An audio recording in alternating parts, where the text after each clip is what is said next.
새 가족을 위한 10가지 사랑 이야기라는 주제를 가지고 새가족 성경공부 새롭게 집필한 교재를 여러분과 함께 강의하고 있습니다. 오늘도 하나님께서 여러분 한 분 한 분들에게 은혜를 주시기를 원합니다. 오늘은 따뜻한 안식처 교회, 교회란 무엇입니까? 라는 제목으로 여러분과 함께 하나님의 말씀을 나누도록 하겠습니다. 오늘 우리에게 주시는 하나님의 말씀은 골로새서 1장 18절 말씀을 세 번역으로 여러분과 제가 함께 읽겠습니다. 그분은 교회라는 몸의 머리이십니다. 그는 근원이시며 죽은 사람들 가운데서 제일 먼저 살아나신 분이십니다. 이는 그분이 만물 가운데서 으뜸이 되시기 위함입니다. 아멘. 느헤미야 로저스라는 분이 이런 말씀을 했습니다. 하나님의 나라는 여러 영역으로 구성되어 있지만 한 왕, 한 법을 가지고 있으므로 한 나라이다. 이처럼 교회는 한 성령, 한 주님, 한 믿음, 한 소망, 그리고 한 세례를 소유하고 있으므로 한 교회다. 그렇게 말했습니다. 지금 이민족 가운데 교회라는 이 이름이 매우 욕을 먹고 있습니다. 교회는 한 나라입니다. 그렇기 때문에 이 교회의 이름을 더럽혀서는 결코 안 된다는 점을 사람들이 잘 모르고 있는 것 같습니다. 짝퉁 같은 사람이 진짜 교회인 것처럼 활동하고 있는 시대입니다. 이단들도 교회라고 그렇게 말을 합니다. 그리고 교회의 본질을 잘 모르고 교회를 교회라고 생각하는 사람들이 많이 있습니다. 그래서 오늘은 여러분과 함께 도대체 교회가 무엇인지에 대해서 생각을 해보는 시간을 갖도록 하겠습니다. 교회란 건물만이 아닙니다. 건물만을 교회라고 하는 사람이 있으나 그것은 예배당 또는 교회당이라고 말할 수가 있습니다. 교회는 예수를 구주로 믿는 사람들의 모임, 즉 구원받은 사람들의 모임입니다. 그러니까 교회는 사람들입니다. 구원받은 사람들이 모인 것을 교회다 그렇게 이야기를 합니다. 하나님께 그래서 교회에서는 예배드리고 성경 말씀을 배우고 교제하고 봉사하고 전도하며 기도하는 모임이 교회입니다. 그래서 교회 안에서 요즘에 잘못된 지도자들이 이 교회를 하나님께 예배드리고 성경 말씀을 배우고 교제하며 봉사하고 전도하며 기도하는 모임에서 이탈되게 교인들을 가르치는 경우가 참으로 많이 있습니다. 사실 매우 안타까운 상황들이지요. 그래서 교회가 교회답지 못하다라는 그러한 말들을 많이 듣습니다. 서울의 모 지역에 어느 식당 앞에 오늘 제가 사진을 올리려고 하다가 너무 부끄러워서 올리지를 않았습니다. 당분간 교회 다니는 사람들은 안 받습니다 라는 글귀를 써놨는데 그것이 지금 인터넷에 많이 돌아다니고 있습니다. 참 안타까운 일이죠. 교회는 구원받은 사람들의 모임이다 라는 점을 잊지 말아야만 됩니다. 예수 그리스도를 믿고 새 사람이 된 성도는 교회의 머리가 되시는 그리스도 안에서 한 몸이 되어 교제하며 살아가게 됩니다. 우리 믿는 사람들이 예수 그리스도를 영접하는 순간부터 하나님의 자녀가 되는 동시에 교회의 한 회원이 되어 공동의 생활을 하는데 이 모임을 교회라고 합니다. 교회는 원래 교회가 성립될 때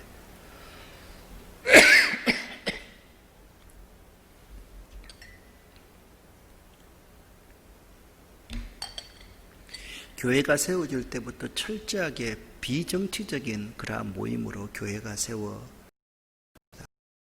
교회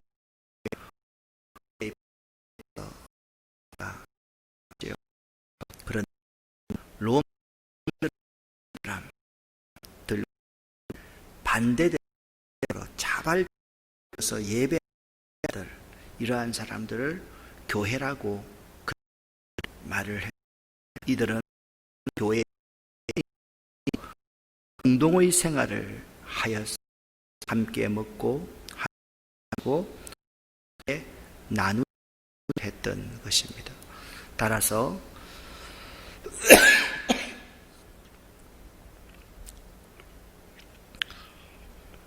죄송합니다.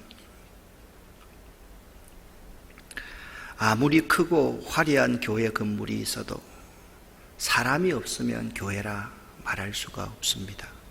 또한 교회라는 이름을 쓰지만 예수님을 믿고 따르는 사람들의 모임이 아니라면 역시 교회라고 말을 할 수가 없습니다.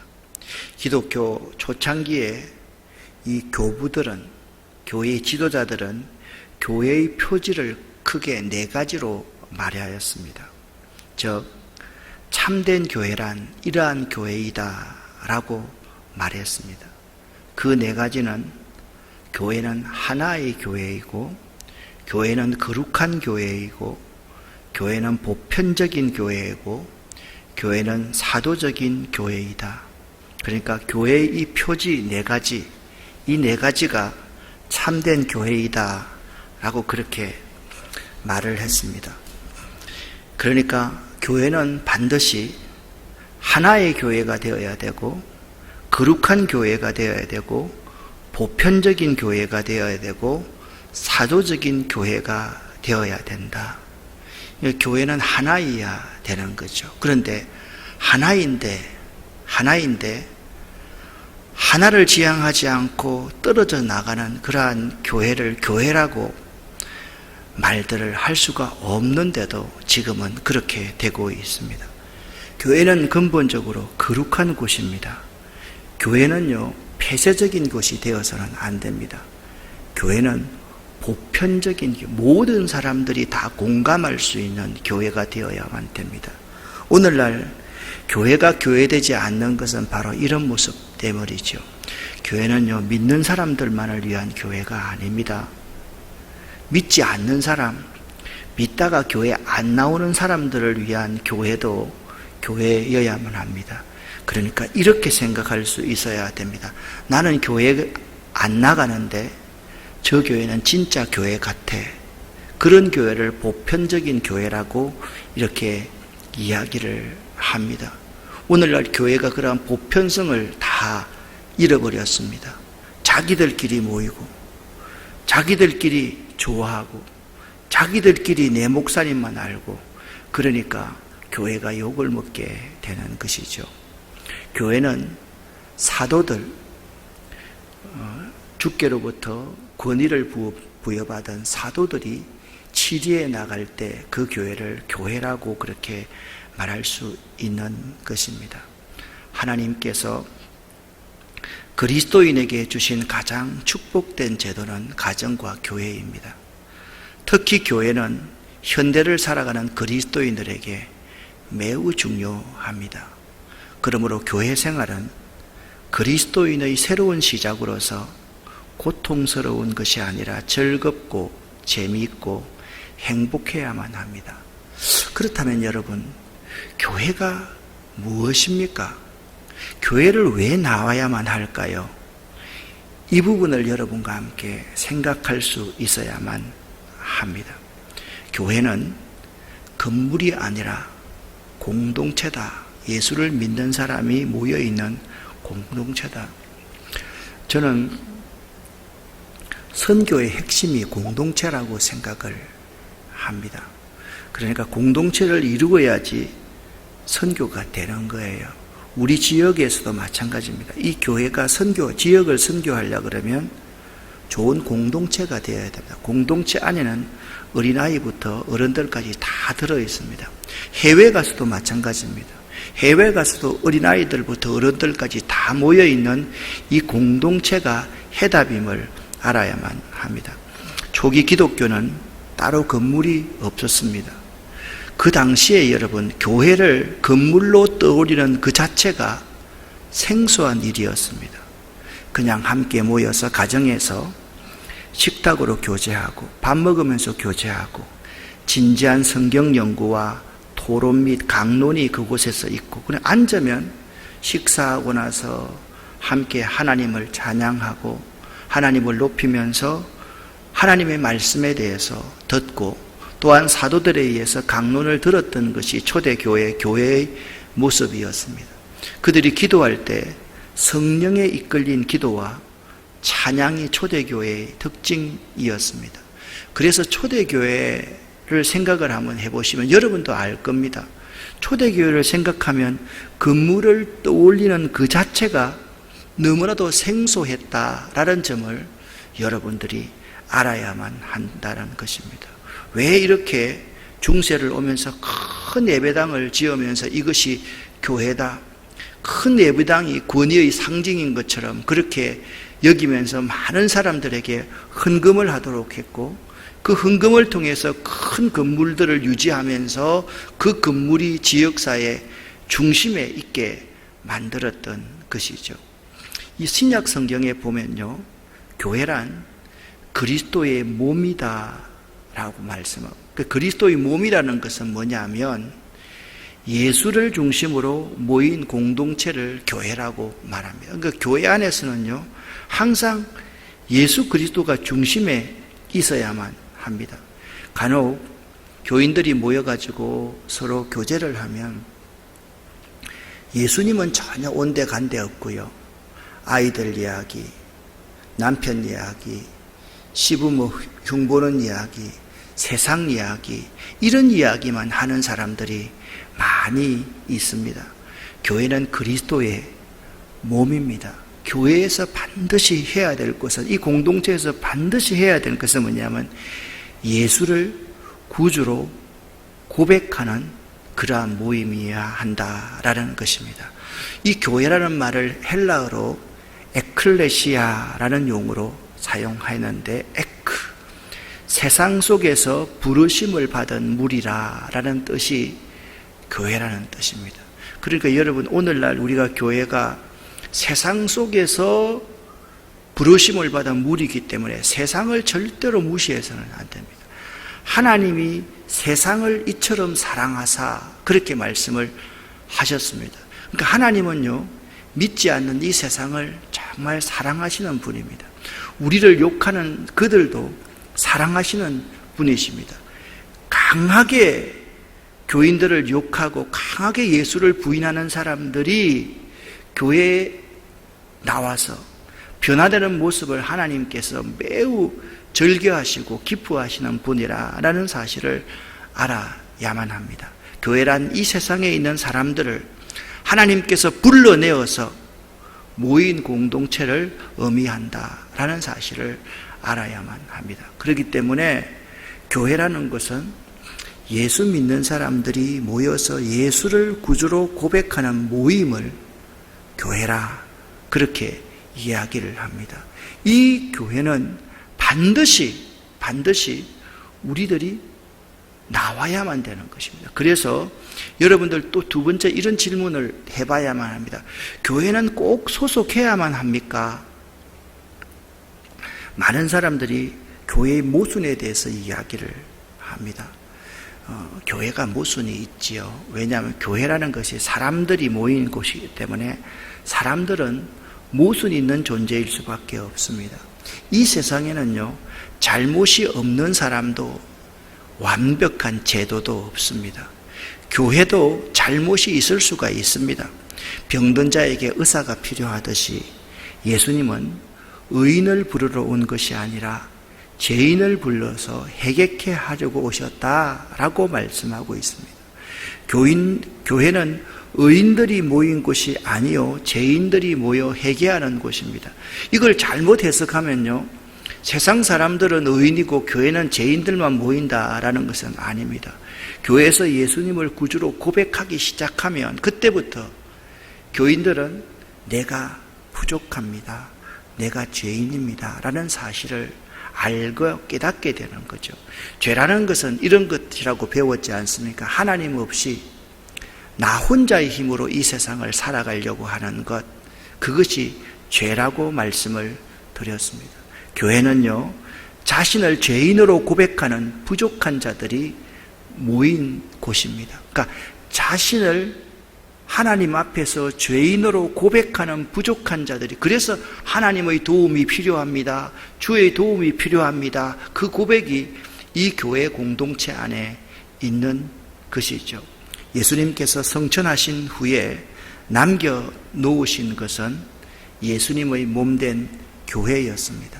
따라서 우리가 교회에 소속될 때 그리스도의 한 부분으로 존재하는 것입니다. 그러므로 우리가 교회를 떠나서 그리스도의 분량까지 자라는 것은 불가능한 일이라는 사실을 알아야 됩니다. 왜냐하면 교회는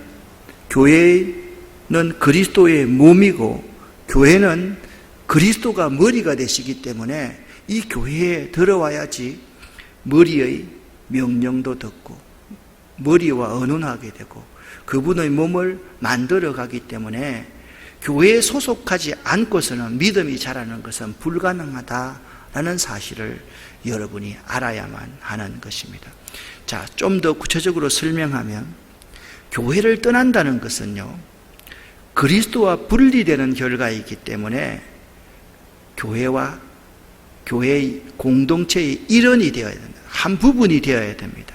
그래서 목사, 장로, 권사, 집사 직분을 맡은 이들과도 협력하여야만 합니다. 간혹 이런 분들이 있습니다. 저는 장로도 싫고 권사도 싫고 집사도 싫어요 라고 그렇게 말을 하는 사람이 있습니다. 이런 사람은요, 더 교만한 사람이고 더 큰 죄인입니다. 물론 장로와 권사와 집사들이 그 사람을 실망시킬 수도 있습니다. 그런데 분명히 알아야 되는 것은 우리가 예수 그리스도가 교회의 머리이고 우리가 교회의 몸이다, 그리스도의 몸이 교회다라는 사실을 믿는다라고 한다면 이 하나님의 교회를 잘 섬기기 위해서 직분이라는 게 있거든요. 목사가 있고 장로가 있고 권사가 있고 집사가 있는 거거든요. 이들과 잘 협력해야지 교회의 한 구성원이 될 수가 있는 것. 그래서 여러분 이렇게 생각을 지금부터 해야만 합니다. 내가 교회에 멤버십을 갖는다, 소속금을 갖는다는 것은 그리스도를 돕는 것과도 마찬가지다라는 사실을 분명히 알 수 있어야만 됩니다. 그렇다면 말씀드렸듯이 교회의 주인은 누구입니까? 교회의 주인은 사람으로 교회의 주인을 생각해서는 결코 안 됩니다. 지금 일어나고 있는 여러 가지 상황들이 사람들이 그 교회의 주인처럼 되어 있기 때문에 이러한 상황들이 일어나는 거죠. 교회에서 가장 경계해야 될 사상은 뭐냐면 백성이 주인이 되는 공동체가 가장 경계해야만 합니다. 교회는 민이 주인이 아닙니다. 여러분 잘 기억하십시오. 교회는 하나님이 주인입니다. 그리스도가 주인입니다. 교회는 그래서 민주가 아니라 신본주의, 그러니까 신주주의다라는 사실을 알아야만 하는 것입니다. 그래서 교회의 주인은 하나님이시다. 이 사실을 우리가 몰라서는 안 된다라고 생각을 해야만 합니다. 다시 한번 강조하는 것은 교회는 신본주의, 신주주의입니다. 이 점에서 교회는 조금도 양보할 수가 없습니다. 하나님의 아들 예수님은 교회의 머리가 되시며 교회의 모든 근위의 근원이 되시고 말씀과 성령으로 교회를 다스리는 주인이 되신다라는 점을 기억을 해야만 합니다. 우리 교회도 마찬가지입니다. 교회의 주인이 목사가 되어서는 안 됩니다. 교회의 주인이 어떤 한 사람이 되어서는 결코 안 됩니다. 교회의 주인은 예수 그리스도 한 분밖에 없다라는 생각을 꼭 해야만 합니다. 여러분, 이제 교회를 처음 나오면서 예수 믿기 시작하면서 다른 교회에서 우리 교회 오시면서 아름다운 교회는 어떤 교회냐? 교회의 주인이 예수 그리스도이시다. 삼위일체 하나님이다. 그것을 고백하는 교회가 이 아름다운 교회라는 점을 여러분 꼭 기억할 수 있기를 바랍니다. 그런데 참 교회, 좋은 교회와 잘못된 교회를 구분할 수 있는 세 가지 표지가 있습니다. 좋은 교회는요, 반드시 말씀의 참된 전파를 하는 교회가 좋은 교회입니다.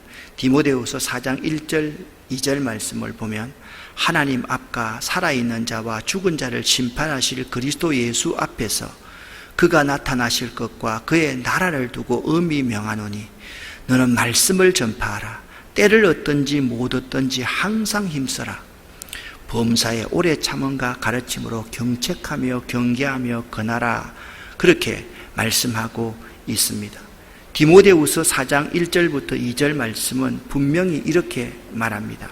교회는 이런 곳이 된다. 말씀이 잘 전파되는 교회가 좋은 교회다라는 사실을 알아야만 합니다.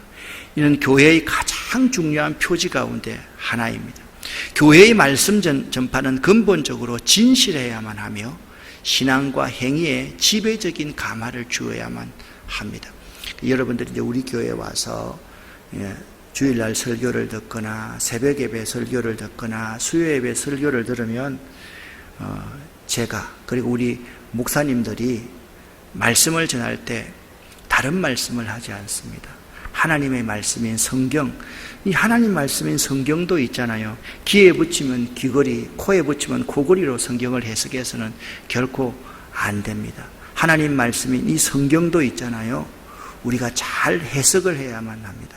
성경을 그냥 아무렇게나 해석하는 것은 성경을 해석하는 것이 아니다라는 사실을 알아야 됩니다. 그러니까 좋은 교회는 말씀이 올바르게 전파되는 교회다라는 것을 알아야 됩니다. 두 번째, 좋은 교회는요, 성찬 예식과 세례를 정당하게 집행하는 교회가 좋은 교회임을 알아야만 합니다. 이 성례라고 하면 세례와 성찬으로 나눌 수가 있는데요. 하나님이 세우신 제도에 따라서 신자들과 그의 자녀들에게만 집행하는 것이 이 성례입니다. 그래서 좋은 교회는 반드시 성례가 베풀어져야만 합니다. 아무리 어려워도 여러분 예배를 드리면 예배 가운데 반드시 성례가 있어야만 합니다. 세례와 성찬이 있어야 됩니다. 예배 드린다 그래가 1년 내내 성례식이 없으면 그 교회는 좋은 교회가 아니다라는 것을 알아야 됩니다. 간혹 여러분들 가운데서 좀 이렇게 성례식 하는 이런 것들이 시간이 좀 길어지기 때문에 지겹다라고 생각하고 성례식을 안 했으면 좋겠다. 성례는 다시 말하면 세례와 성찬이거든요. 안 했으면 좋겠다라고 말하는 분이 있을 겁니다. 아닙니다. 좋은 교회의 첫 번째는 말씀이 반드시 선포되어야 되고 두 번째 성례가 행해져야 된다라는 것을 알아야만 됩니다. 세 번째 좋은 교회 또 한 가지는 권징을 신실하게 시행해야만 한다. 이 사실을 알아야만 합니다. 이 권징은요, 교회의 순수성과 거룩함을 보호하기 위해서 권고하고 징계하는 일입니다. 그래서 여러분 이 세 가지를 꼭 기억하십시오. 좋은 교회의 조건 세 가지는 이렇습니다. 첫 번째, 말씀이 올바르게 선포되어야만 된다. 두 번째, 성례가 반드시 성경대로 베풀어져야만 한다. 세 번째는 권징이 있어야 된다. 잘못된 사람에게는요, 교회에서 치료를 해야만 합니다. 권고해야만 합니다. 이단에 빠진 사람이 있으면 그런 사람들을요, 교회에서 잘라낼 수 있어야만 됩니다. 이렇게 되지 않으면 교회가 교회로서의 사명을 감당할 수가 없습니다. 오늘날 교회가 왜 좋은 교회의 세 가지 이 표지를 우리가 잘 감당하지 못하고 있기 때문에 교회가 사람들에게 욕을 먹고 교회가 어떤 것인지를 잘 모르게 되는 것입니다. 여러분, 이 교회에서 조금 잘못하면 그냥 나 교회 나가겠어 하고 다른 교회 가버립니다. 여러분 분명히 알아야만 해요. 다른 교회를 가버린다 해도 간 그 사람을 교회에서는 분명히 치료해야만 합니다. 그리고 그 치료의 결과를 그 교회에 알려주어야만 합니다. 자, 좋은 교회의 조건 3가지를 여러분이 함께 생각을 해보았습니다. 이건 잊어버리지 말아야 됩니다. 여러분이 아름다운 교회를 다니시다가 이사를 가거나 또 해외를 가거나 그렇게 할 때 교회를 내가 선택해야 될 경우가 있습니다. 그러면 이 3가지를 반드시 여러분 스스로가 가슴에 새겨놓고 그 3가지를 봐야만 합니다. 이 교회가 말씀이 정당하게 선포되는 교회인가? 이 교회가 성례가 정당하게 베풀어지는 교회가? 이 교회는 법과 질서가 서 있는 권징이 행해지는 교회인가? 이 3가지를 여러분 잊어버려서는 안 된다라는 겁니다. 여러분 지금 한번 보십시오. 교회가 말씀이 제대로 선포됩니까? 말씀 선포하는 안에 수없는 예화들만 들어있습니다. 우스갯소리 하려고 그렇게 합니다. 말씀을 귀에 붙이면 귀걸이, 코에 붙이면 코걸이로 해석하는 사람들이 너무 많습니다. 교회 안에 1년 내도록 가도 성례식을 행하지 못합니다. 요즘에 우리 코로나 기간 동안에 찾아가는 성례식, 초청하는 성례식, 왜 이렇게 하는지 아십니까? 좋은 교회는 반드시 성례가 집행되어야 되고 세례를 베풀어야 하기 때문에 그렇습니다. 그리고 교회는요, 반드시 권징이 행해야 된다. 교회의 거룩성과 순수성을 유지하기 위해서 반드시 건고함이 필요하다. 그래서요, 이 교회의 이 4가지, 이 사도성을 아주 중요하게 생각해야만 되는 것입니다. 그러면 교회에서는 무엇을 합니까?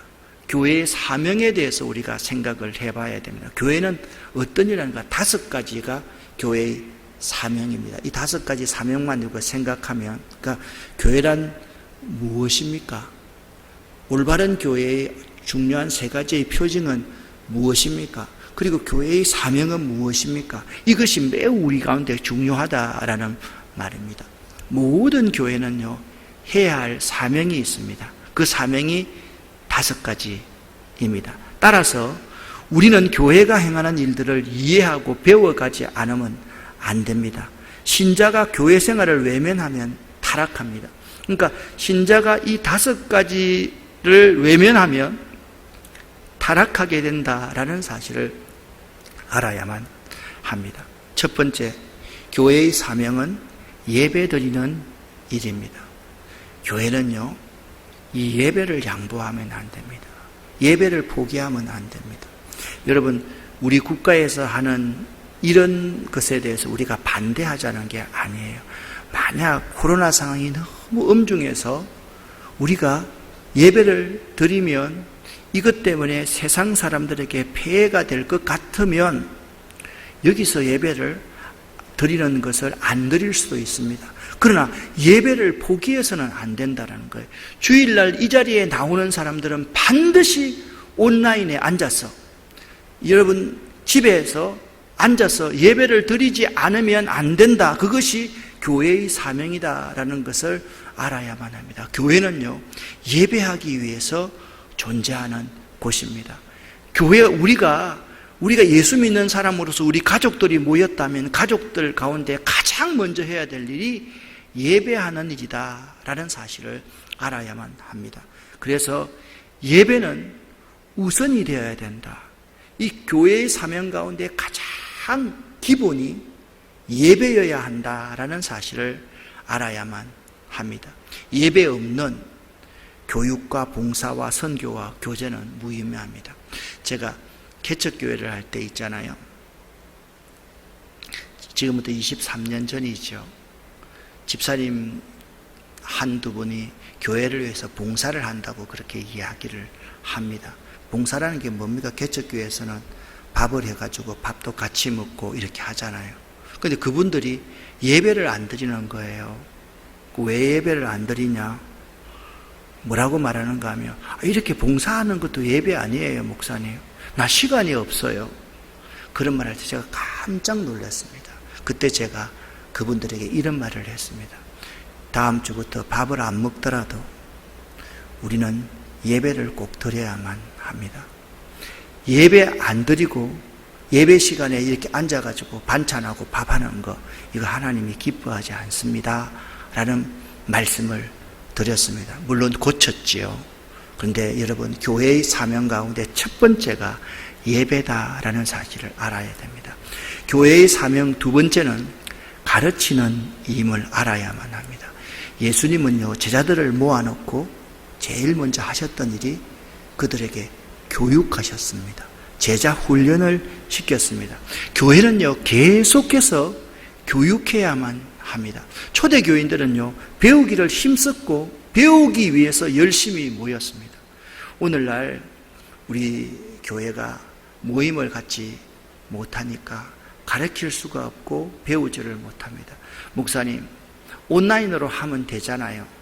여러분, 그게 그렇게 쉬운 일이 아닙니다. 한번 시작하면, 예를 들면 연경원 같은 공부를, 성경연구원 같은 공부를 하면 2년이 흘러야 되는데 2년 동안 이 사람들이 유지되는 것이 매우 어렵습니다.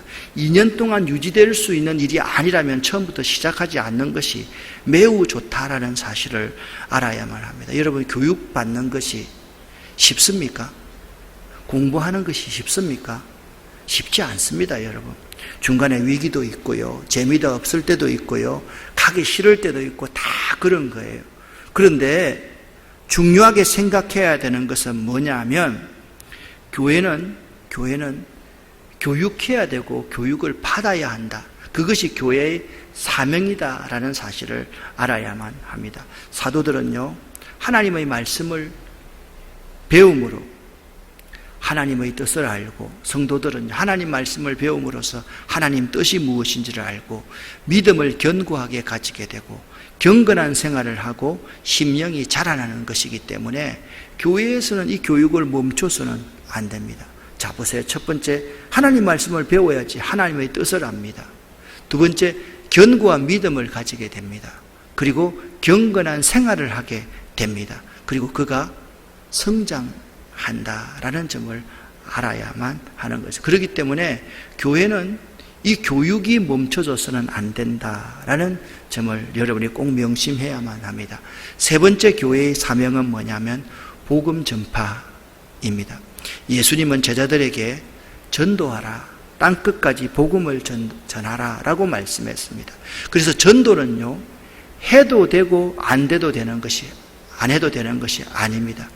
전도는요, 예수님의 마지막 유언의 명령이기 때문에 그리스도인이 모인 교회라면 복음 전파를 지상 과제로 삼아야만 합니다. 어떤 교회는 좀 잘난 척 한다고 이런 교회도 있습니다. 우리는 나가서 복음 전파 안 해요. 여러분, 이걸 자랑으로 생각하면 안 됩니다. 나가서 복음 전파 안 한다라는 이 말을 해석을 잘해야 됩니다.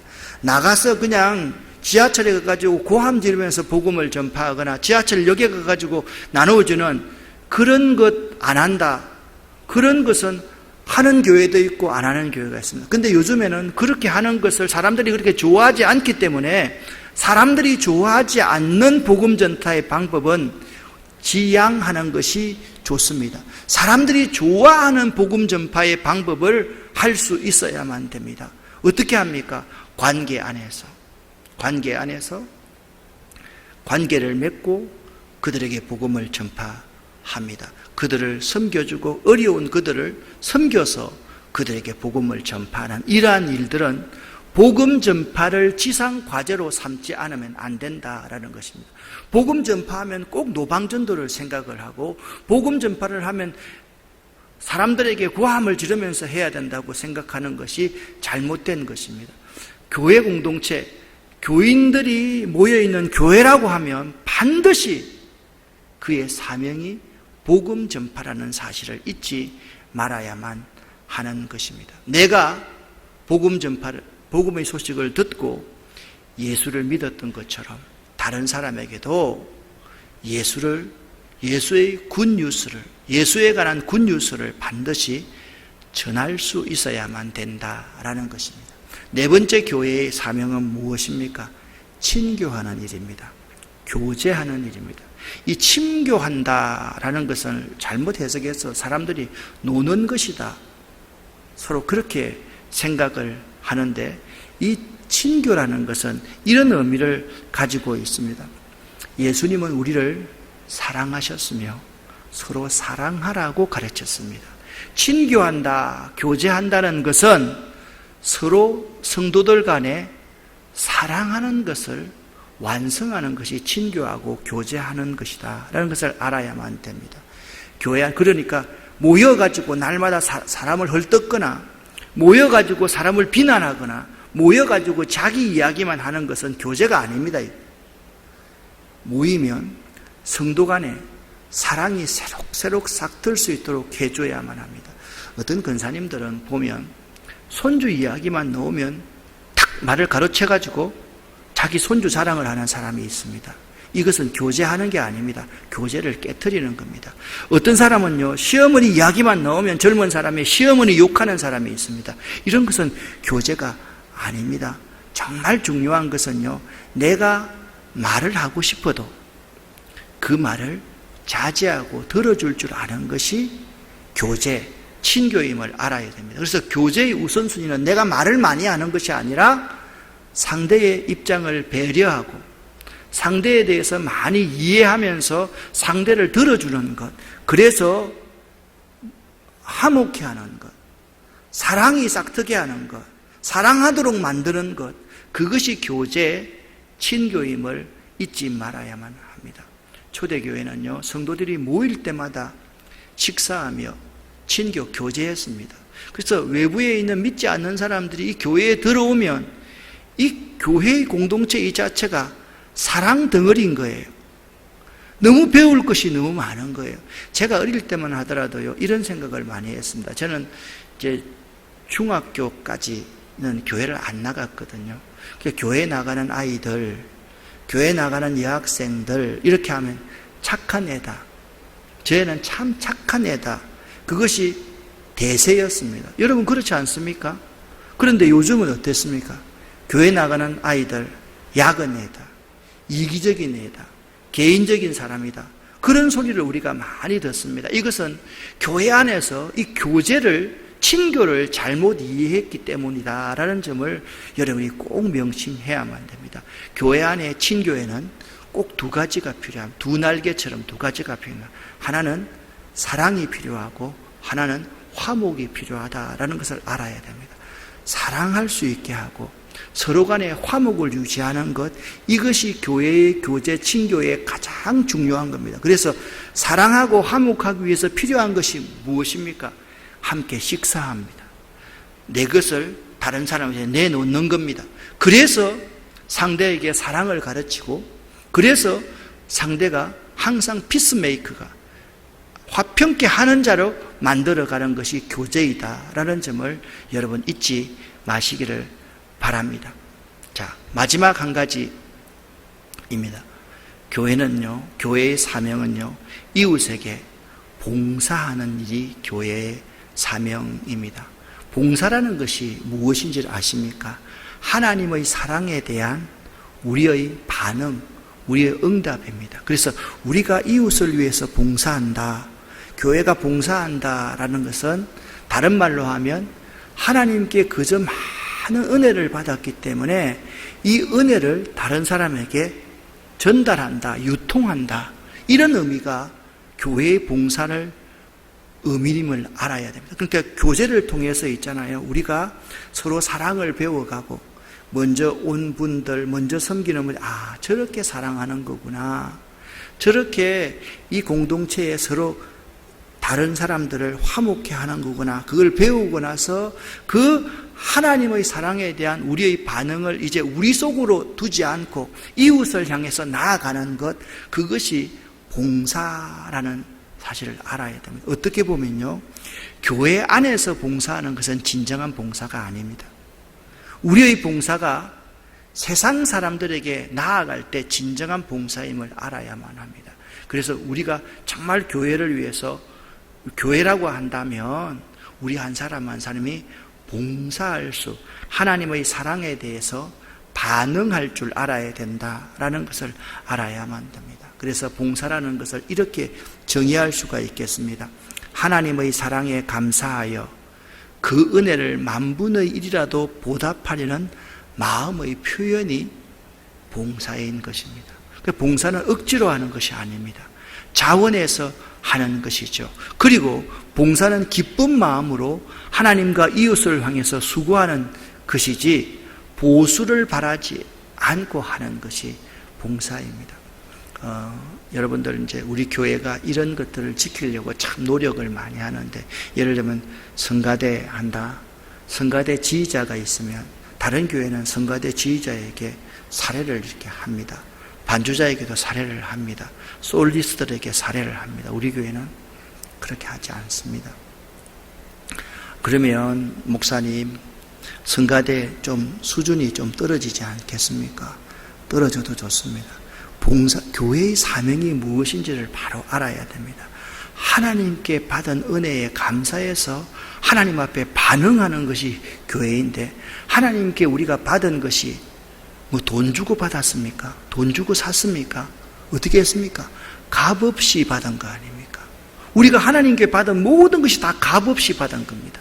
그런데 하나님께 돌려주고 세상에게 돌려주면서 우리가 기쁘고 즐거운 마음으로 하지 않고 보수를 바라고 한다라고 한다면 그것은 잘못된 봉사라는 사실을 알아야만 합니다.